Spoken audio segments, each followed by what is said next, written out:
হাই everyone, আজি সকলোৰে বাবে আৰু এটা নতুন নটিফিকেশ্যন লৈ আহিছোঁ জবৰ।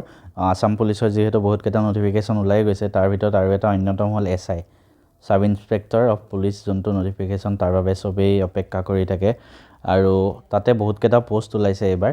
তো কি পোষ্ট ওলাইছে মই গোটেইকেইটা আপোনালোকক দেখাই দিম। মানে APRতো ওলাইছে, তাৰোপৰি ষ্টেচন অফিচাৰ, স্কোৱাড কমাণ্ডাৰ, ঠিক আছে, বা UBত ওলাইছে। তো গোটেইকেইটা আমি ডিটেইলছত ডিছকাছ কৰিম। গোটেই নটিফিকেশ্যনটো ডিটেইলছত আমি ডিছকাছ কৰিবলৈ গৈ আছোঁ। আৰু নটিফিকেশ্যনটো যদি আপোনালোকে বিচাৰে তেনেহ'লে আমাৰ টেলিগ্ৰাম চেনেলত মই শ্বেয়াৰ কৰি থৈ দিম, তাত পাই যাব। পোনপ্ৰথমে এটা ইম্পৰ্টেণ্ট ডেট, যোনটো হ'ল 16 ডিচেম্বৰৰ পৰা 16 জানুৱাৰীলৈকে ইয়াৰ ফৰ্ম ফিল আপৰ ডেট আছে। গতিকে যিমান জল্দি পাৰি আপোনালোকে এপ্লাই কৰি থৈ দিব।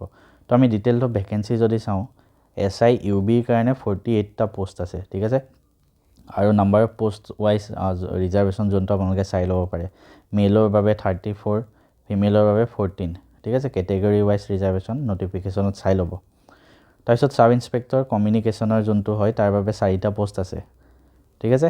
মেলৰ বাবে 2টা, ফিমেলৰ বাবে 2টা। তাৰপিছত ষ্টেচন অফিচাৰত 6টা পোষ্ট আছে, 5টা মেলৰ, 1টা ফিমেলৰ। স্কোৱাড কমাণ্ডাৰত 5টা পোষ্ট আছে, তাৰে 5টাই মেলৰ বাবে হয়। তাৰপিছত এছিষ্টেণ্ট জেইলাৰ, ইয়াতে ভালেখিনি পোষ্ট আছে, 39টা। তাতে টোটেল 36টা মেলৰ বাবে পোষ্ট, 3টা ফিমেলৰ বাবে হয়। চ' অল অভাৰ আমি টোটেল কেইটা পোষ্ট ওলালে কেটেগৰী ৱাইজ আপোনালোকে চাব পাৰে ভিডিঅ'টো ৰখাই পেলাই। ইলিজিবিলিটি ক্ৰাইটেৰিয়া কি হ'ব লাগে?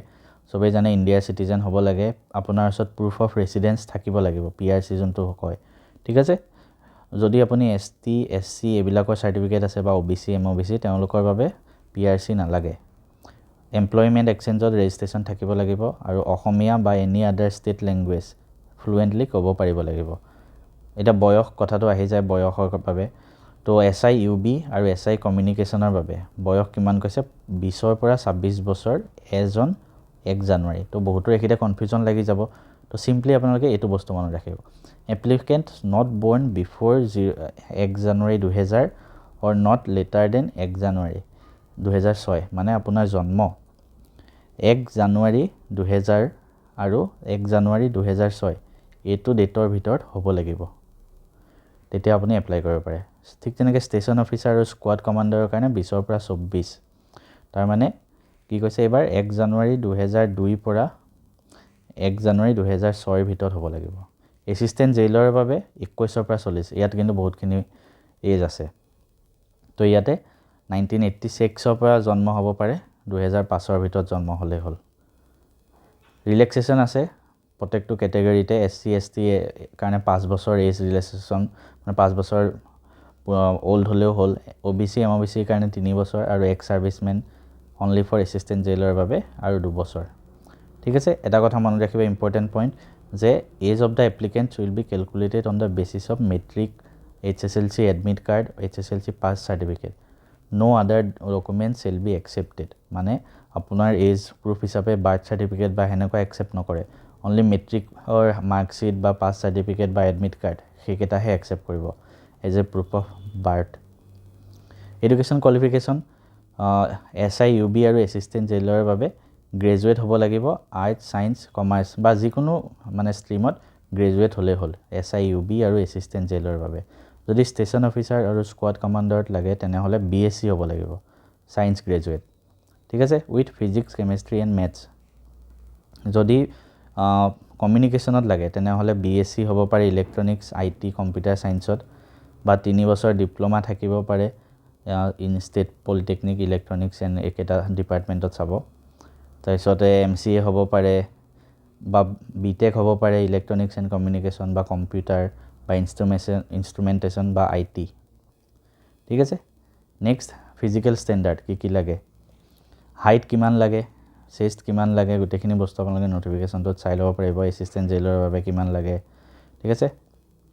তো আমি অলপ তলত যাওঁ, আৰু কি ইম্পৰ্টেণ্ট কথা, ফেজ কি হ'ব ইয়াতে, ঠিক আছে। কি ফেজত এক্সামটো হ'ব আৰু কেনেকৈ আপোনালোকে দিব লাগিব। প্ৰথম এটা ৰিটেন টেষ্ট হ'ব, তাৰপিছত ফিজিকেল এফিচিয়েঞ্চি টেষ্ট, ঠিক আছে, and medical examination followed by a physical standard test, আৰু লাষ্টত এটা অৰেল। চ' প্ৰথম ৰিটেন, তাৰপিছত ফিজিকেল, তাৰপিছত অৰেল, ঠিক আছে। তো ৰিটেন টেষ্টত টোটেল 100 নম্বৰ থাকিব, মাল্টিপল চইচ কুৱেশ্যন 100টা, 100 নম্বৰত প্ৰত্যেকটোতে 1 নম্বৰকৈ থাকিব, অৰ্থাৎ টোটেল 100 মাৰ্কছৰ হ'ব। ছেকেণ্ড কথা, there will be negative marking of half mark for its wrong answer, মানে প্ৰত্যেকটো ভুল উত্তৰৰ বাবে আধা নম্বৰ আপোনাৰ কটা যাব, 0.5কৈ কটা যাব, গতিকে টোক্কা মাৰিলে নহ'ব। কি ছাবজেক্ট আহিব? Logical reasoning, aptitude, English comprehension, matters relating to history and culture of Assam and India and general knowledge. ঠিক আছে, এইকেইটা চিলেবাছ হয়। PYQ যদি লাগে, মই প্ৰিভিয়াছ ইয়াৰ কুৱেশ্যন কিছুমান আমাৰ এপত দি থৈছোঁ, মেথছ এণ্ড ফিজিক্স হাব, সেই এপটোত যাব, তাতে আপোনালোকে গোটেইখিনি বস্তু পাই যাব। ঠিক আছে, ফ্ৰী মেটেৰিয়েলছত গ'লে পাব। পেপাৰখন আছামিজ, বড়ো, বেংগলী, ইংলিছ, এই 4টা লেংগুৱেজতে আহিব। ঠিক আছে, নেক্সট ফিজিকেল এফিচিয়েঞ্চি টেষ্ট আৰু ফিজিকেল ষ্টেণ্ডাৰ্ড টেষ্ট হ'ব, তাত য'ত 5 টাইম মানে যিমান পোষ্ট আছে তাতকৈ 5 গুণ ল'ৰা ছোৱালীক মাতা হ'ব। লাষ্টত হ'ব ফিজিকেল এফিচিয়েঞ্চি টেষ্ট, 40 নম্বৰৰ, মানে ৰানিং হ'ব, কি হ'ব গোটেইখিনি আপোনালোকে ইয়াত চাই ল'ব পাৰে। গোটেই বস্তুখিনি ডিটেইল নটিফিকেশ্যনটোত চাই ল'ব পাৰিব। ঠিক আছে, তো ফাইনেল অৰেল হ'ব, যোনটোত মেক্সিমাম 5 নম্বৰ থাকে, আৰু অৰেল হ'লে মাত্ৰ 2 গুণ মানুহ মাতিব আৰু। ঠিক আছে, ধৰক পোষ্ট 100টা আছে, অৰেল হ'লে 200জন মানুহ মাতিব, সেই 200জনৰ ভিতৰত 100জন চিলেক্ট কৰিব। ঠিক আছে, আৰু NCCৰ ৱেইট থাকিব, টেষ্ট থাকিব NCC, এইখিনি আপোনালোকে চাব পাৰে। তো ফাইনেল মেৰিট লিষ্টটো কেনেকৈ তৈয়াৰ কৰা হ'ব? ৰিটেন টেষ্টৰ পৰা 100 নম্বৰ, ফিজিকেল এফিচিয়েঞ্চি টেষ্টৰ পৰা 40 নম্বৰ, তাৰপিছত NCCৰ পৰা 5 নম্বৰ যদি কাৰোবাৰ NCC আছে, আৰু অৰেলৰ পৰা 5 নম্বৰ।